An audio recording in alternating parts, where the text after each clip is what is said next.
All right. Hi, everyone. This is Tanzina Islam with the American Public Power Association.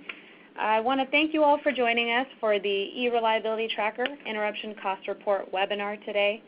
We are excited to announce the release of this special report, and the making of which has been a long and eventful one in a good way, and we're just excited to finally be able to share this with you all today. So as of today, the report is now available to all of our users, so I hope after this webinar you all log in and give it a shot. So before moving on, just a quick housekeeping item. While we go through the presentation, feel free to ask any questions in the chat feature, and we'll be happy to answer them either while we're going through the presentation or hold them till after. And with that being said, I'm going to go ahead and get started. So just to start us off, since some people on the webinar today may not be completely familiar with the eReliability Tracker, we want to just give a general idea. So the eReliability Tracker is a web-based application tool that was created by APPA with the help of a grant from our in-house R&D shop, the Demonstration of Energy and Efficiency Developments Program, or DEED program. The application is currently being used by over 425 public power utilities, and they're using it to record, track, and analyze outage data. The tool actually began as a spreadsheet, and it had a bunch of macros to help the utilities basically put their outage data in one tab and calculate statistics quickly in the second. But this quickly transitioned into this neat cloud-based web application version of itself, which is a much more advanced tool and has a lot of flexibility and versatility. So that's what the eReliability Tracker is, but what does it do? The eReliability Tracker provides a simple and easy interface essentially for utilities to be able to record and track their data, but also makes it really fast and easy for them to calculate reliability statistics and conduct easy and quick data analysis. So through this service, utilities are also able to participate in national, regional, and even utility size-based benchmarking. So we take all of that data, we spend the time to aggregate it and return it back to the utilities in the form of customized annual reports, essentially to help them benchmark themselves in certain areas of reliability with others that are similarly sized or regionally situated utilities. Lastly, being involved in the service, utilities are also eligible to receive a certificate recognizing their excellence in reliability. So with that aside, I'm going to pass it over to Alex to talk a little bit about the Department of Energy Cooperative Agreement and how that plays a role in the discussion today. Thanks, Tanzina. First, I'm just going to start off by pointing out that the real work here is being done by Mike Highland and Nathan Mitchell, who is the principal investigator of this cooperative agreement. But really what has happened is the APPA has got together with the Department of Energy and entered into a cooperative agreement to do cybersecurity, cyber reliability, and cyber resiliency work. And I would say what we've done so far has been really successful. Lots of reports have been released, lots of studies. There have been on-site investigations, tech deployments. We want to do everything possible to increase utility cyber posture, and that's what the point of this agreement is. It's $7.5 million in total, and we're looking forward to continuing a lot of the really great work that's been going on under this agreement. This is just one of the pieces, and I think when you get into it, you sort of start to say, and the reason that we started off doing this is because originally we were sitting around thinking public power specifically has a number of issues when it comes to conveying publicly the value of certain types of reliability improvements. So you look at the type of work that we're being asked to do in the cyberspace, and you realize, well, there's not a lot of really great information out there on the types of costs that we're dealing with, and how do we discuss the types of expenditures that we need to make in the cyberspace if we don't necessarily have good information on the types of costs that we could incur from a cyber-related outage. And now, some of you may be thinking, I don't necessarily have the possibility of that, and that's true. And we understand that. And this will be useful, this new report will be useful for you in other ways.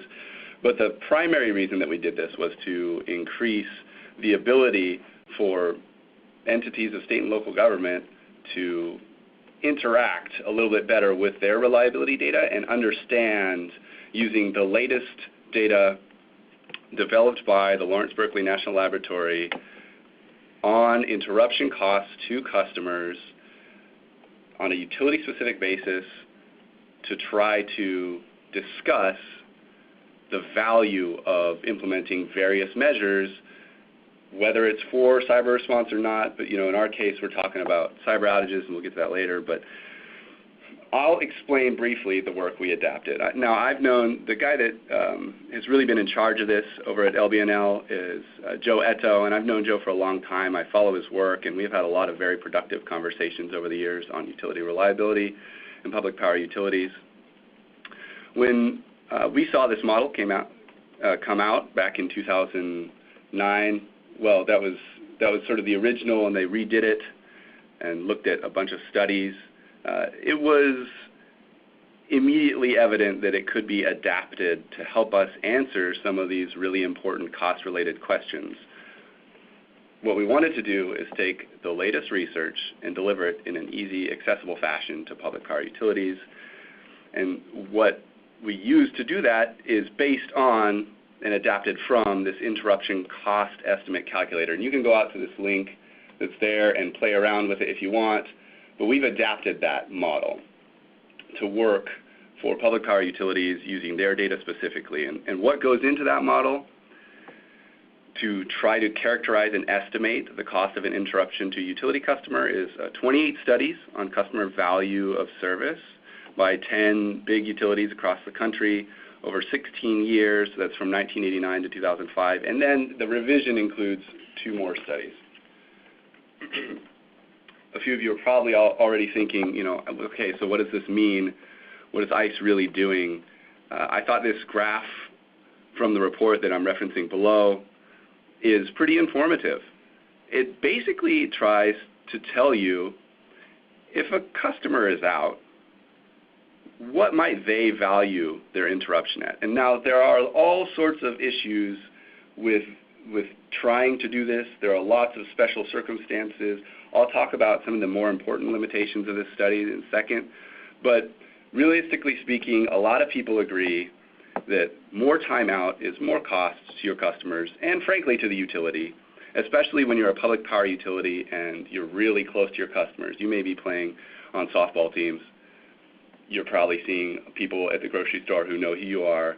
Your most important customers are probably showing up to city council meetings or board meetings. And there are several things that influence cost in different ways. And this study, and I think it's really the latest, best research out there, looked at the things that influence the cost. And so you can see on this graph, the cost is increasing as the duration of the outage increases. You can see the difference between the 2009 model estimates, which have to do with those 28 studies, and the 2014 model estimates, which have to do with the 28 plus the additional estimates plus the additional data analysis that was undertaken. I think now is a good time to talk a little bit about the limitations of this kind of work. I'm not really sure, and in discussions with LBNL staff, I'm not really sure that we wanted to, and we made some limitations in our adaptation of this, go over 16 hours in duration. So if you have a really long outage, this study is not going to describe the cost appropriately. But anything less than 16 hours, it gives you a decent estimate. You can look at it, and we'll have someone talk about that later. Another issue, there's really not a lot of study data from the Northeast or Mid-Atlantic or Great Lakes area. We could use more data. I'm just being honest with you, and we're working with LBNL, and we talk to the DOE. We want this type of thing to be useful for everybody, but specifically for utility operators who are charged with low-cost, high reliability electric delivery. So the age of the data, I think, is another thing that's important to discuss here. Some of it's pretty old. And as we go forward, how do we take into account people's dependence on certain types of digital services? So, as those things go away, how inconvenient is it? How much would people be willing to pay to keep those things? If you have sensitive electronics, are they being affected? There's all sorts of stuff here. A lot of different directions you could go, but this is the best that's out there. So, we got together, we implemented this report. These values are estimates, but we think they're going to help you. We want to hear from you, whether or not they're good or not. I'll briefly talk about some of the model coefficients that we couldn't enable because of the way that we've done this. And we haven't spent a lot of time talking about what goes into this, outside to say that the duration, things that you can imagine, season, is your customer a commercial customer or an industrial customer or residential? That matters. It really does. And so the way the study looked at it and the way we adapted it is that less than 50,000 kilowatt hours, you would call it commercial. Greater than 50,000 kilowatt hours, you would call it industrial. So when Tanzina goes over this model with you and you're asked to classify your customers, their load matters. Things that we weren't able to include because we're not ready to take meter data yet, but that are significant in terms of customer cost. Whether or not a commercial or industrial customer has backup generation. In theory, if you've taken the time to spend the money on backup generation, reliability means something more to you. An extended outage that exceeds the time of your backup generation, the amount of backup generation that you have, that's one thing.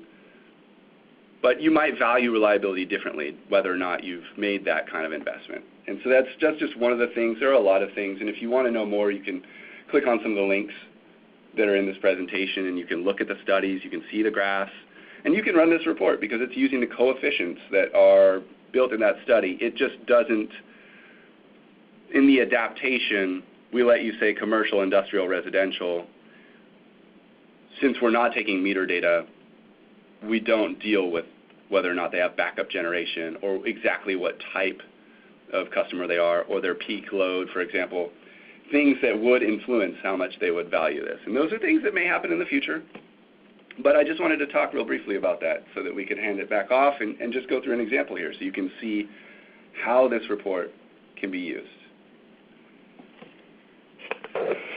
All right, so before we actually do a demo of the system and the interruption cost report, just to give you an idea of the types of information that you do need to have in the system before you can run the report. Just generally speaking, in order to run the report, you already have your outage data in the system, but in addition to that, if you haven't already, you will also need to have your circuit and substation information in the system. And on top of that, within each of the circuits, in order to run the model appropriately, you need to know the classification percentages, so that's commercial, residential, and commercial, industrial, and residential percentages on each circuit. You also need to know for each circuit the total number of customers served. And once you have all that information in, you also say you want to run the report for 2017, you would need to go back through your 2017 outages and make sure that all of your outages are properly attributed to the circuits that were affected, or the substations and or circuits that were affected. So there's a little bit of work that you have to do on the front end before trying to run the report, but once you have all that set up, going forward, it makes it really easy to be able to run these numbers. So now I'm going to share my screen, and give me 1 second. And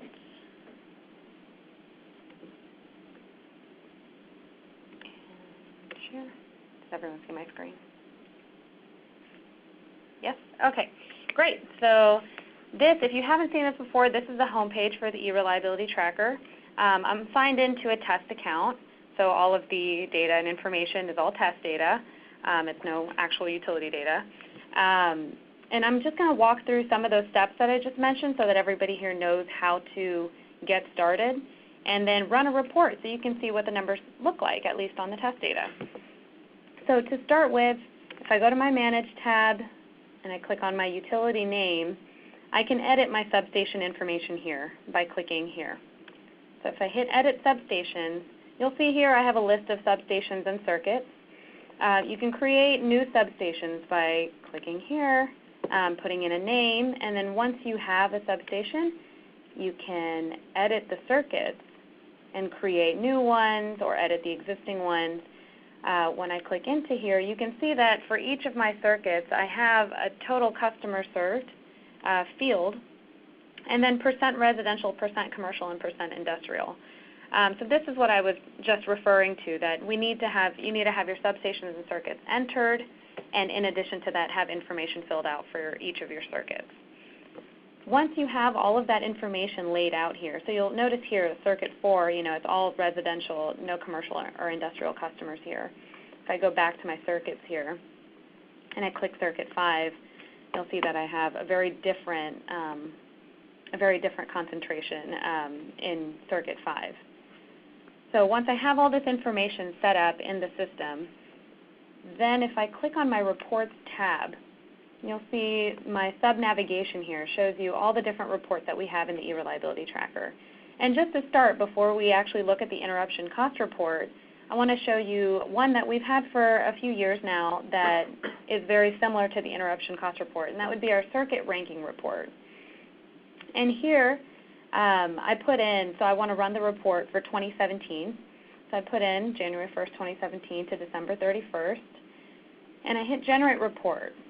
So when I hit Generate Report, if I scroll down, I can see that this report essentially takes my information from 2017 and displays back to me my top 10 worst performing circuits, well, up to top 10 worst performing circuits, and ranks it by different methods. So the first table is showing me the top or worst performing circuits ranked by outage count. Below that, I'm ranking them by customer interruptions, and below that by customer minutes of duration. And essentially, this gives you a few different ways of ranking your circuits, gives you a few different perspectives to look at. And you'll notice in this test data, we were looking at circuit 4 and 5. Well, it looks like based on outage count, customer interruptions, and customer minutes of duration, my circuit 4 is my worst performing circuit. And circuit 5 is a close second. So you can see here, now if I go to my interruption cost report and I fill in my dates, I want to run it from January to December.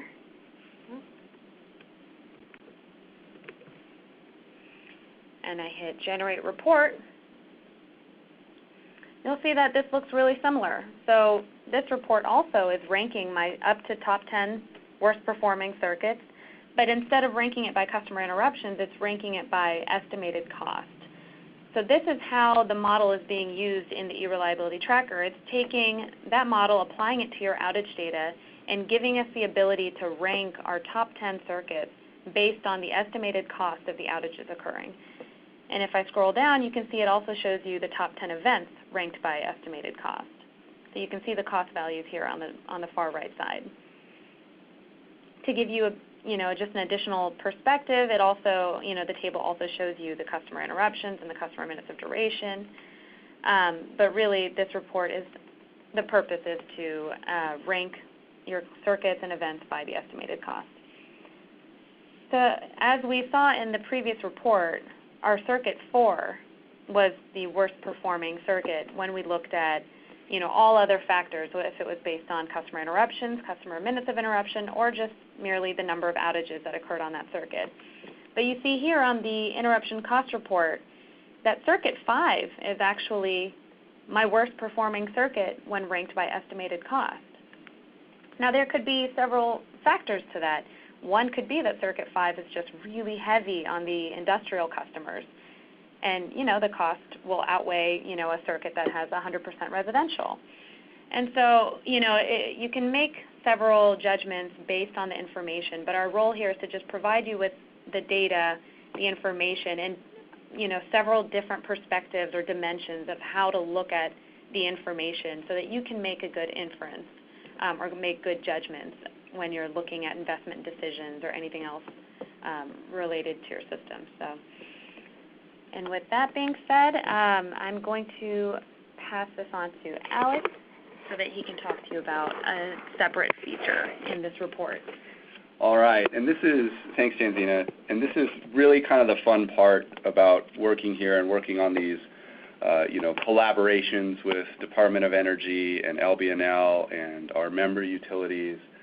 It's that we get to take really, really complicated questions like how do we explain the need to invest in cyber to people who may or may not have any idea what it is or what the value of it is or how, are there any boundaries on this question? The answer is not really, but we wanted to take this information that LBNL was developing and this agreement that we have with the Department of Energy and try and deliver succinctly something that would help people see the cost of a cyber event, estimated of course, to their utility.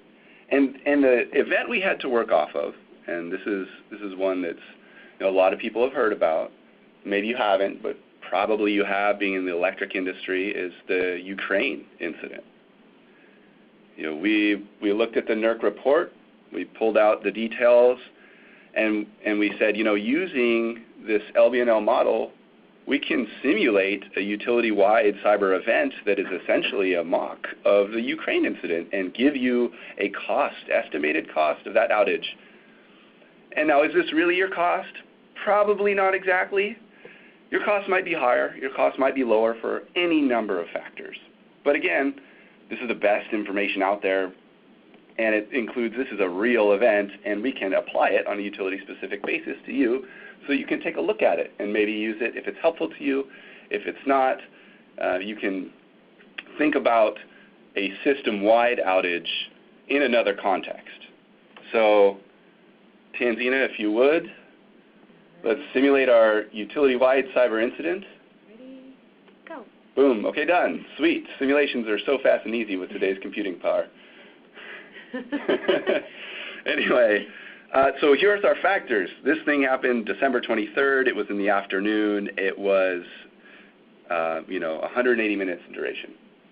Whole system out.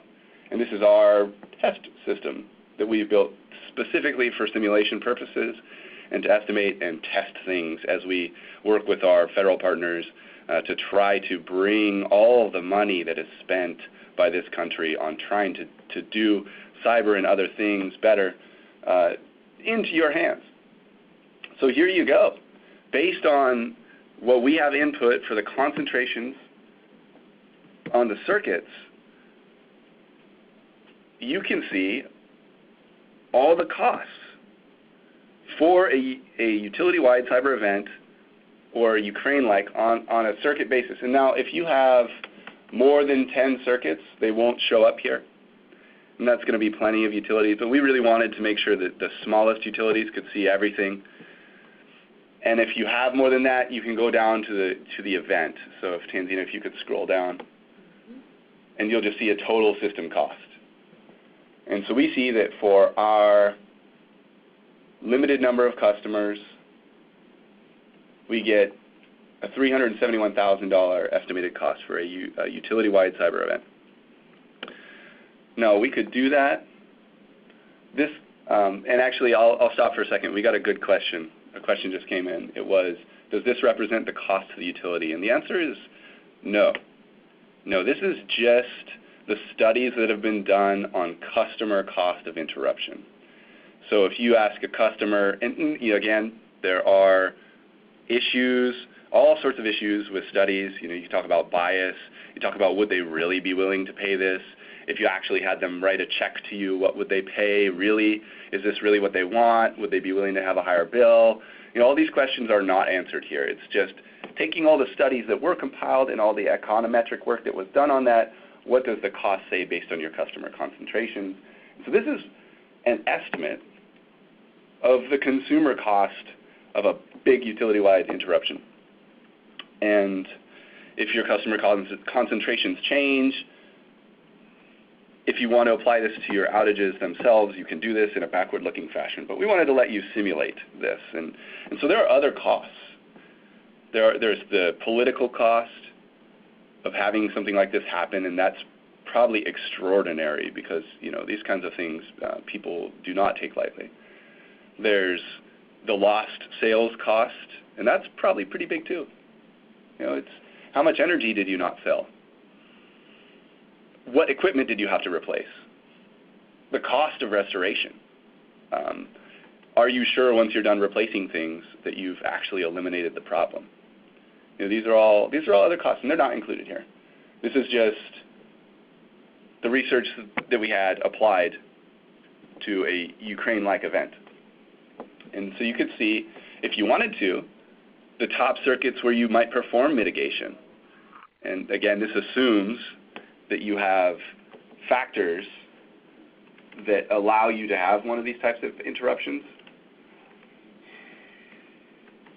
If you don't have these factors, then you might be thinking about other kinds of interruptions, other kinds of outage causes that could create these kinds of problems. And that would be, if you have one line that serves your city and you have an option to get another line that you think might eliminate an outage, well, how much would your town value having that additional reliability if you had a few hours less outage each year, citywide?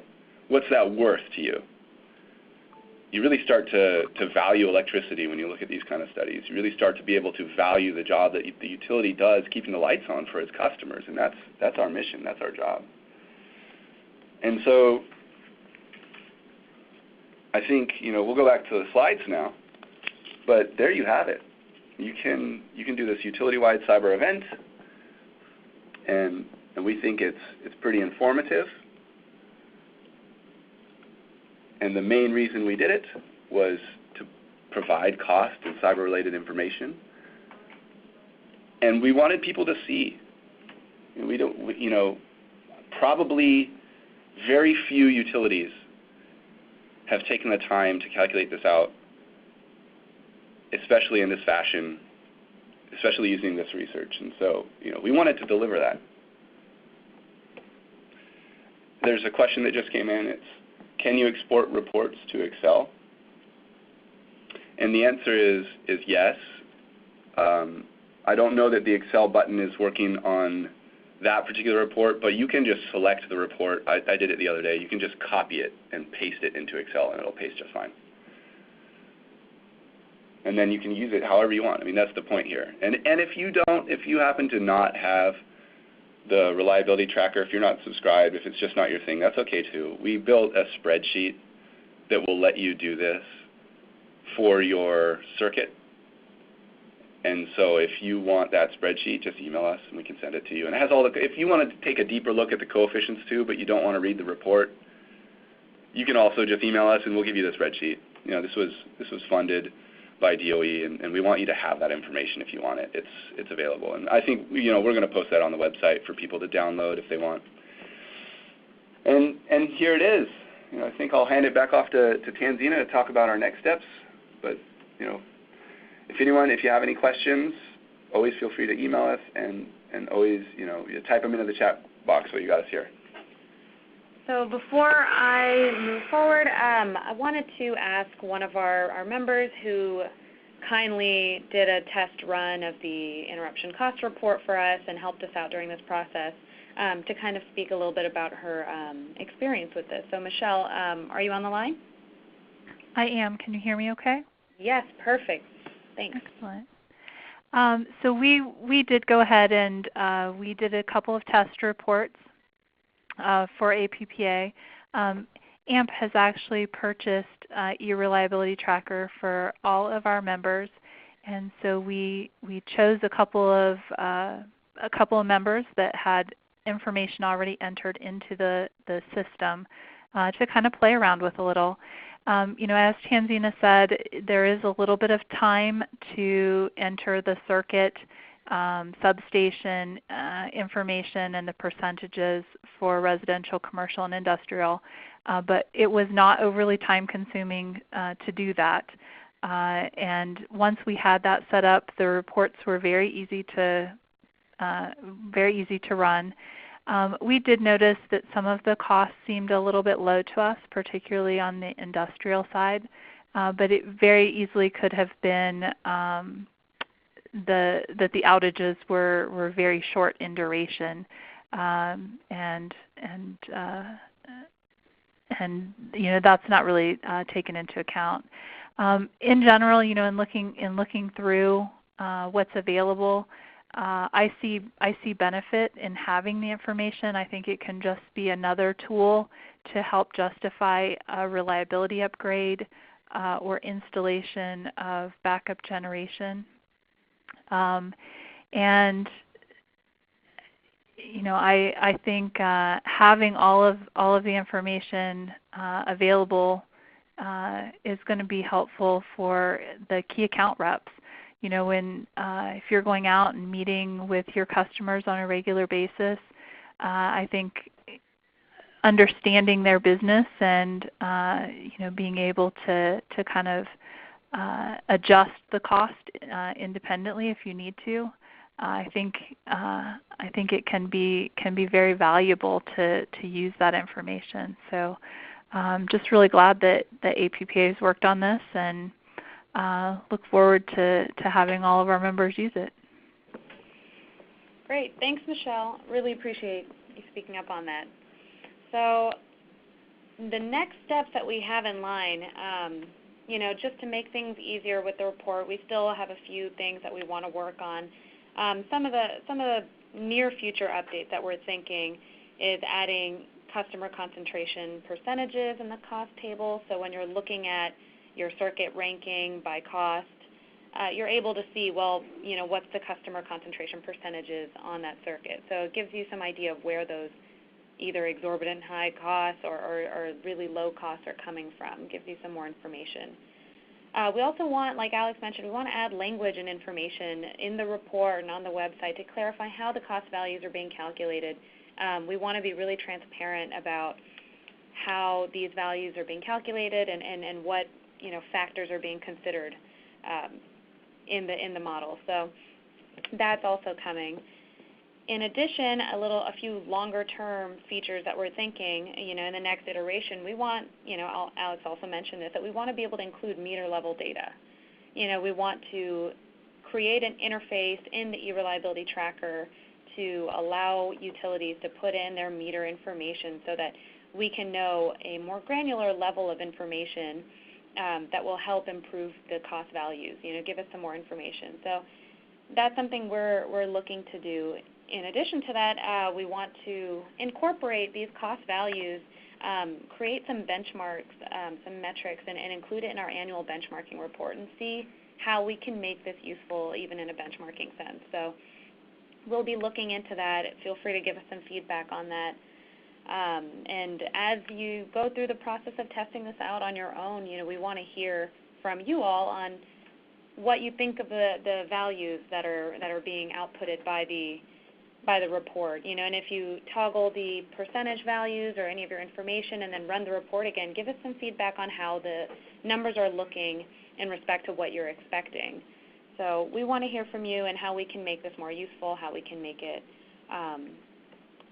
whether it's the interface or if the numbers are coming out the way that you're expecting. We just want to hear from you. So there's a question about any tool to calculate the outage cost to utilities. And so I think you're talking about the lost revenue from energy sales, and correct me if I'm wrong, but one quick way to do that for the utility-wide cyber event simulation is to look at the utility's load at the simulation point times the average load and come up with a lost energy per minute sort of economic value, and just multiply it by the amount of time that is out. And that's not perfect, but that will give you the utility-wide cyber event simulation lost revenue from energy sales by looking at your historic data and then coming up with a unitized sort of per minute factor for the amount of money the utility would have otherwise received or revenue. It depends on really what you want to look at there, but it could be revenue the utility would have otherwise received on a per minute basis and apply it. So if there's interest amongst people, we could talk about this more, but I think one of the biggest things that we're missing in order to calculate cost to utilities is the consumption of energy and the types of rates that utilities use. They are incredibly varied and complex across the country. The way that utilities charge is changing as the way the customers consume and sometimes produce energy changes. So to the extent we can help come up with unitized factors, we're happy and willing to do that, but it becomes very complex when you have your industrial and commercial and residential customers on multiples of different rates sometimes, with different types of charges constituting both fixed and variable charges. So, and sometimes peak charges inside of that. Moving on, another question we received. It's just a comment more that the Mark would like clarification at the top of the interruption cost report that's an estimation tool for the outage cost value to affected customers and does not represent the cost to utility. I think that's perfectly fine. I think we can add that in the green bar that shows. Yeah. I think that's good feedback.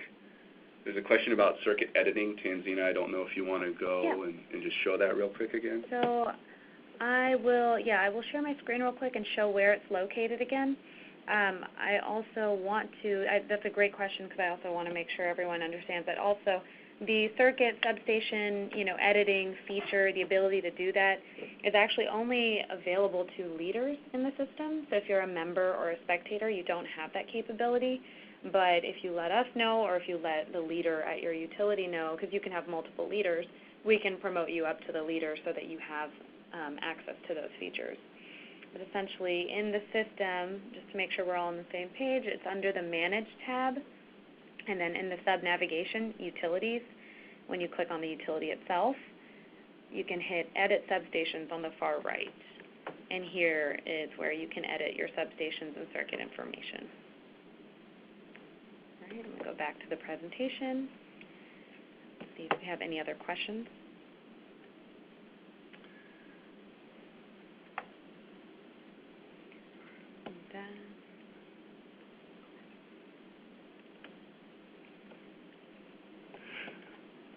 With that, we'd like to say thank you very much for joining us. Oh? There's another question. Okay. No, that's not. That's all. Sorry. That's it. That's all we've got for questions. So thank you so much. Take care.